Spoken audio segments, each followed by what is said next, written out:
What's up, magical humans? I'm Mia Magik. Welcome back to your most magical life.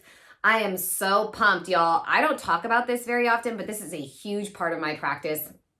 Moon blood, moon magic, all kinds of crazy rituals that I love to do while I'm bleeding.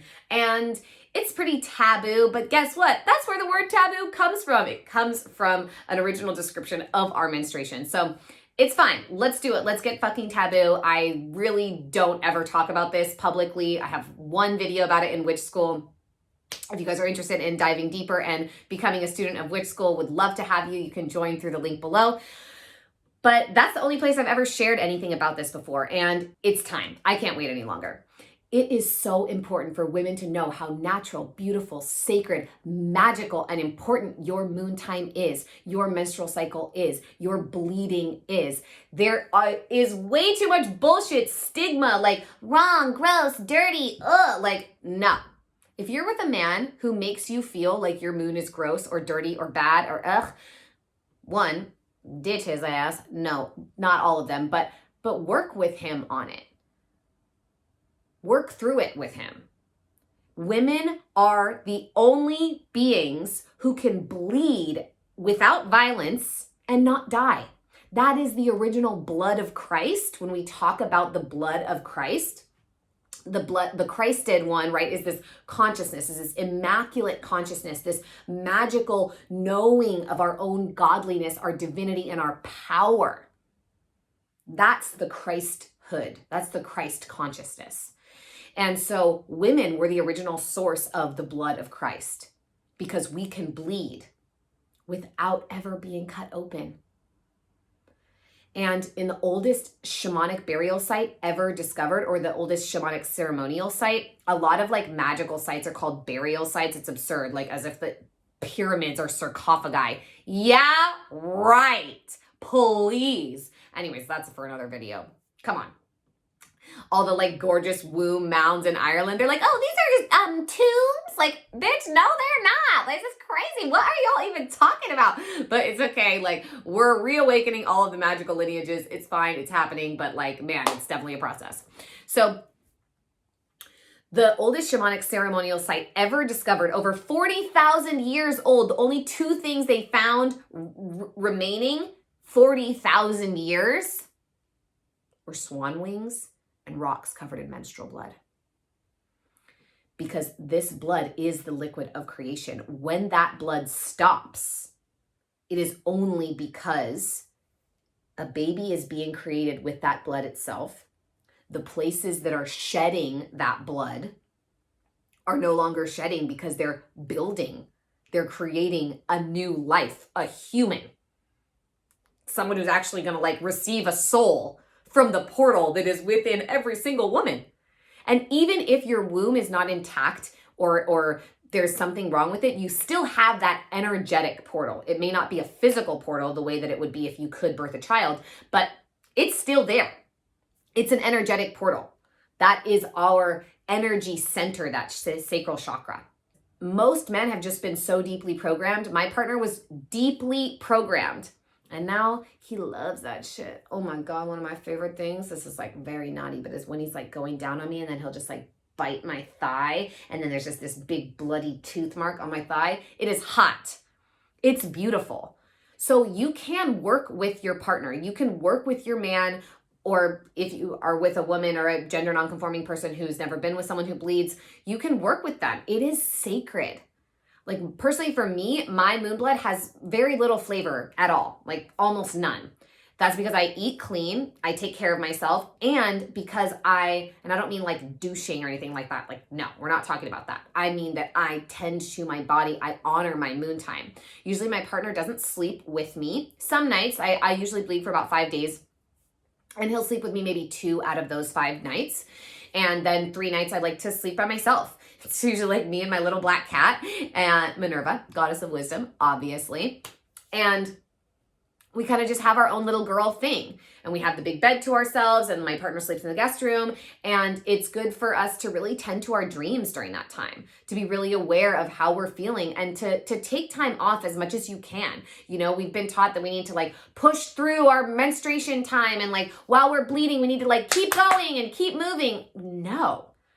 The reason why women sync up, why if you hang out with girlfriends and one's bleeding, then all of a sudden you start bleeding, you're like, damn, it's 6 days earlier, whatever it is because in tribal times, when we all lived together, when there was no artificial lighting and artificial hormones to mess with our cycles and to mess with our bodies, we would all have this magical week together. We would gather in the red tent or in a particular place to bleed onto the earth together. You would just bleed. There was no tampons. There's no like, oh, shove something up there to keep that from happening. Something that like has fake fragrances in it. No. No. You bled onto the earth. You bleed onto the earth. You don't poison the water. Like, we're poisoning the water more with poop than anything else. But like, again, that's another video. But you don't put anything into the water that you're going to drink. You let the waters be clear.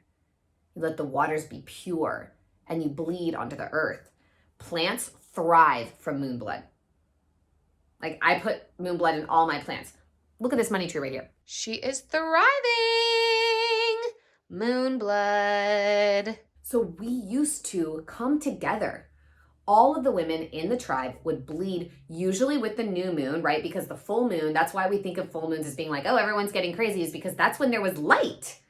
That's when you could go outside and see, not the same as like in the middle of the afternoon, but you can see.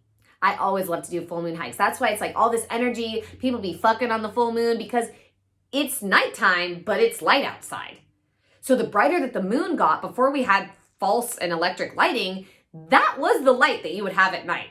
It's like you can't build a bonfire that's bright enough to like light up much farther than like, you know, that one immediate surrounding area. So the moon would light up once a month for us to be outside, to be wild, to be playful at night together.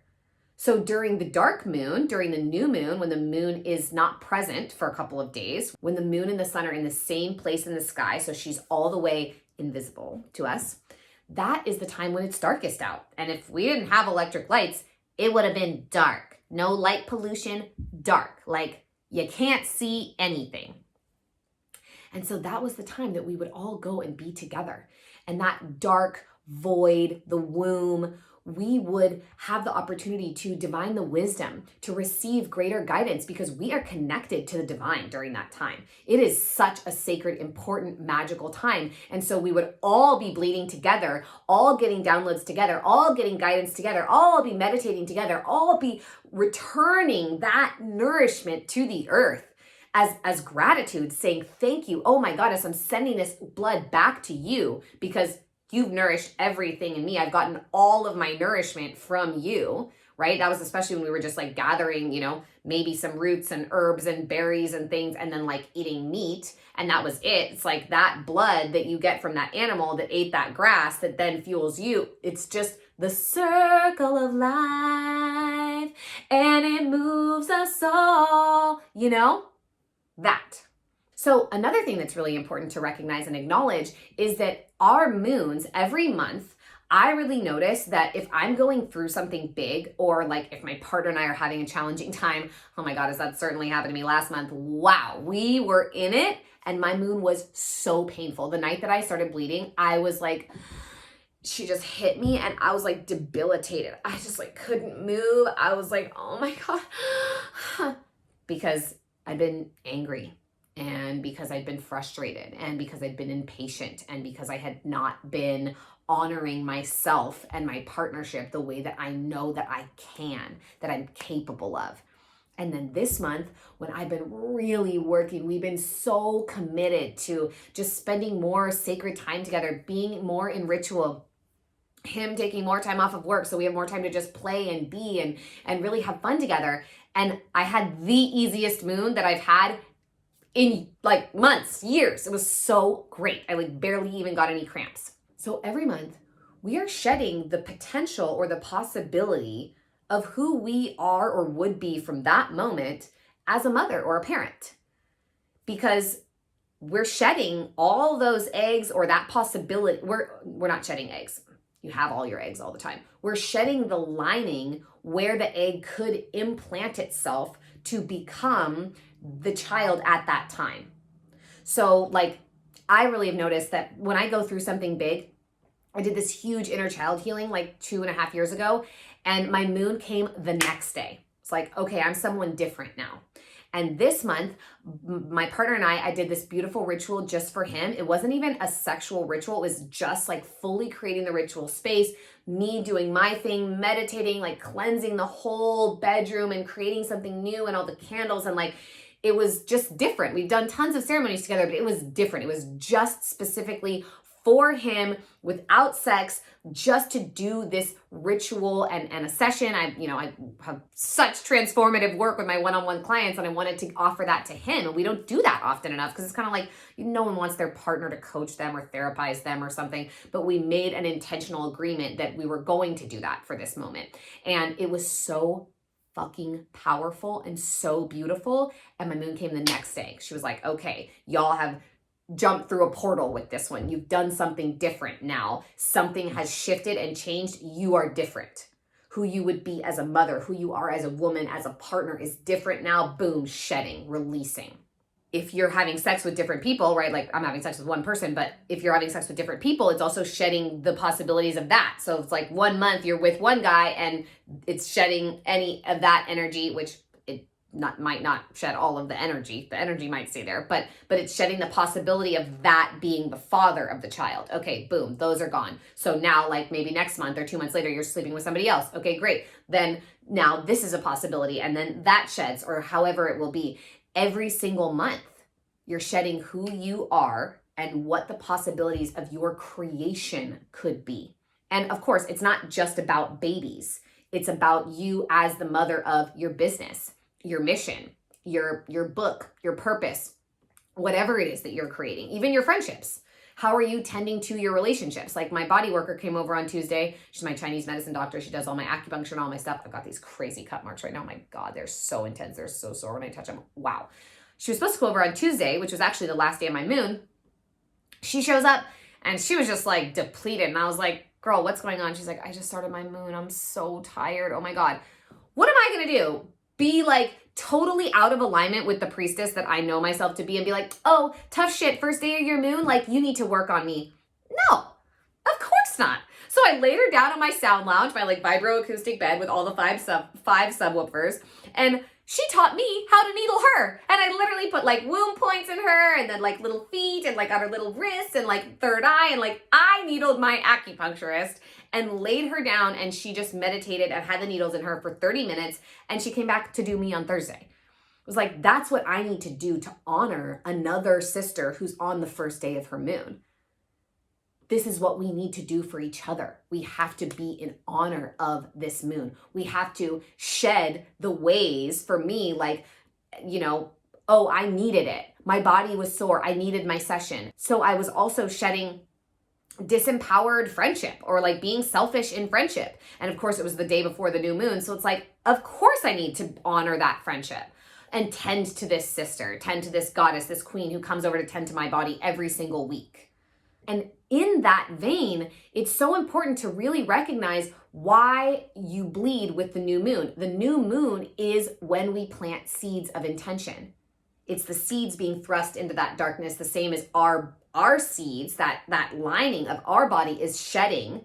So we get to set intentions with that time, what we're releasing, but that blood itself, these are some of the rituals that I love to do. The blood itself is our seeds.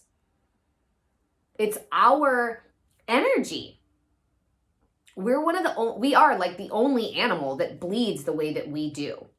There's a lot of, if you are interested more in like how that came to be, there's a book called Sex, Time, and Power by one of my favorite authors, the same guy who wrote Alphabet versus the Goddess, Leonard Shlain. Sex, Time, and Power. Very interesting. Has a lot to do with why women started menstruating the way that we do differently than other animals. We lose so much iron Iron comes from the stars. Iron is literally a cosmic substance that then is within all of the water in our body.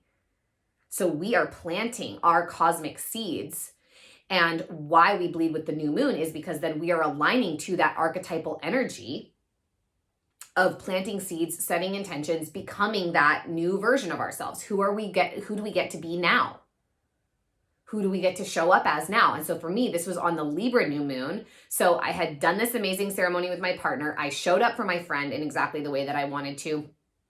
I was able to then tend to myself, my relationship with myself in a different way, to be able to commit to taking care of myself. I led a ritual for a bunch of people. It was like, okay, I'm tending to my relationships. I'm tending to my relationship with my body. I'm tending to my relationship with my partner. I'm tending to my relationship with my friends.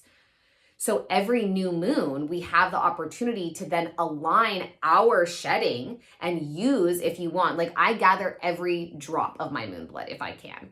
I free bleed. I don't use any cups, no tampons, no nothing. I also really don't necessarily like to use like the panties that just absorb it, because then I just like don't know. So I have a really deep relationship with my moon. I know when I can feel when the blood drops out of my cervix and is going to flow through my body. And I make sure to run outside. If I don't have access to outside, like even when I go over to friends' houses, I will literally like bring a little container with me so that I can catch my blood, so that then I can set my intentions or water my plants, like feeding my plants with my energy, with my love, with my attention.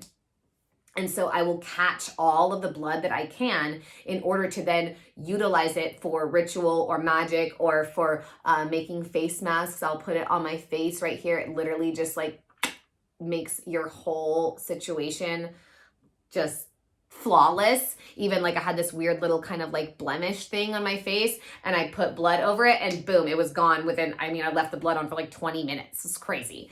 And it was like not a pimple. It was like some weird red spot and it just went away, because those are stem cells. That is the origin of life, that blood that is shedding off of your body, out of your womb. That is where we get from umbilical cords, which grow from that same blood, those same tissues, those same cells, and from uterine lining. That's where we get the stem cells that people pay like $20,000 to get shot into their elbow or their wrist or their knee or whatever. So these stem cells are so valuable. They are so precious. And again, going back to what we were talking about at the very beginning, again, by we, I mean me, what we're talking about is that is the Christed energy. That liquid of creation, that water of life, the blood, that is the sacrament. That is why your man going down on you while you're bleeding is so holy. It's so sacred. He is receiving literally the liquid of creation. There is nothing more like boom, like like the spinach or whatever with Popeye. I'm like, what's the opposite of kryptonite for Superman? You know what I'm saying? It's like that. Another thing that's really powerful is to paint sigils. You can paint sigils on your man if he's open to that. Mine looks like such a warrior when he's just all painted in my moon blood. I'm like, oh, yes, this is so hot, So I'm really sharing with you guys more than I ever have. I was like, oh Lord, am I actually going to do this? But yes, I am. And then you could also make art with it. Paint sigils, paint pictures with your moon blood. You can kind of like make it like watercolor and like paint straight with the blood and it be like a lot thicker. And then you can have a little piece that you mix with water and it's super gentle and make kind of a red, it's more like brown when it dries, but like a red brown kind of monochromatic. It's like a sepia filter, you like make your little sepia watercolor out of moon blood. You can do whatever you want, It's really, honestly, the biggest thing and why I wanted to make this video for you guys is because it's time for us to stop shaming our periods. It's time for us to stop believing that they're dirty and gross and that there's something wrong. If your period has a scent, it's likely something in your diet. It's likely something that you're doing or that your body is receiving or trying to digest that isn't going very well. You can always go get a blood test or get a food allergy test and see if there's something that's just not agreeing with you that you don't know about. And because our blood is meant to be clean. It's meant to be pure. And if we take care of it, and there are also lots of tinctures and tonics, again, herbs that can support you in cleansing out your blood, in your womb health. A great thing to do, I just bought a yoni steaming throne. A great thing to do is use herbs and like a tea for your yoni. And you can sit and steam your yoni and really like clean out your womb space. And you don't do it while you're bleeding, but you can do it afterwards or before, any other time during your cycle. And you're literally sending herbal steam and magic and medicine up into your yoni. So the more intentional you are about that, the more you're cleansing her, the more you're attuning to her, the more you're nourishing or healing her. And another thing that I think is really just important to remember is that there is so much residue of the patriarchy here. It's not like just because there's, a couple witches and goddesses and queens like living their dreams, doing their things, that there's not still massive oppression, because there is. And so this is an opportunity for you to reclaim the magic of your womb and your blood. You can literally birth a new soul through you. Nobody was created from anyone's rib. No one ever burst out of anyone's head. Everyone, every single person, every single animal, not every, there's like some interesting stuff, that happens under the sea and like, snails and stuff. I'm not entirely sure how snails give birth. That's maybe something I should look into, but almost every single animal comes through the womb in some way, is held at some time or at some point. The genesis of life is there. And so that is what we must remember. That is what we must all hold and support ourselves and each other in. A really big thing, the last piece I'll say, is light. You really want to make sure that when the sun goes down, it's not bright in your house. Use the F.Lux plugin on your computer. My computer is red. My phone is red at night, because I don't want the blue light. I want my circadian rhythms to be right. I want my moon. I want my body. I want my blood to know when she's meant to come. And some people think that, the moon and like astrology and whatever. Well, guess what? Our bodies are the same percentage of water as the planet, about 70%. And that little rock, that moon, controls the tides. Of course she controls the blood in our bodies. Of course she does. That's why when you get off of birth control and you don't have any external hormones, and you, like me, love to have the light really low at night and not really be in super bright places or have too much artificial light going on, you bleed with the moon. I have bled within the hour or day of the new moon or full moon, depending on what is going on in my life and with my cycle, every single month for the last 5 years since I got off birth control, 6, maybe even 7 now years. We are meant to be aligned with this planet, with each other. And this is something that I think is so important for all of us to remember, so that we can reclaim this power, so that we know that this is not taboo. This is the blood of Christ coming out of my pussy right now. That's the truth. Imagine how different the world would be if that's how we regarded it. The way we treat the little cup of wine. It's like, no, it's not wine. It's moon blood. We make it innately, effortlessly. So I hope that this inspires you to reconnect to your moon. Take the day. Take the first day of your moon off every month. Sleep on your own. Journal. Watch your dreams. Tend to your womb. Talk to your pussy. What does she need? What is she asking for? What would make her feel good? Like, I went to this birthday party and I totally forgot the memo that like everyone said wear white, and I was bleeding, so I was in all black. It's like, that's what I needed to do. And it was perfect. Like, I show up, roll in, they're like, oh, the witch is in black. Of course, perfect. I was like, yeah. And it was a very witchy party, so it was fine. But do what your body needs. Support yourself the way that you most deeply desire to do so. And I promise the more that you engage with your womb and your moon time as sacred, the better your life will get. The easier it will be to manifest and make all of your dreams and visions come true. And you can use your moon blood for that with the paintings, with the plantings. She can help you bring all your visions to fruition. So I hope that this was a supportive video. I've gotten a lot of requests for it. Thank you all so much for watching. If you would like to dive deeper and again, join me in Witch School, please click the link below. If you'd like to just hear from me and know when these videos are coming out, you can join my email list. And I'm so happy that you're all here. Thank you so much. Make sure you like, comment, and subscribe. I am Mia Magik, and welcome to your most magical life.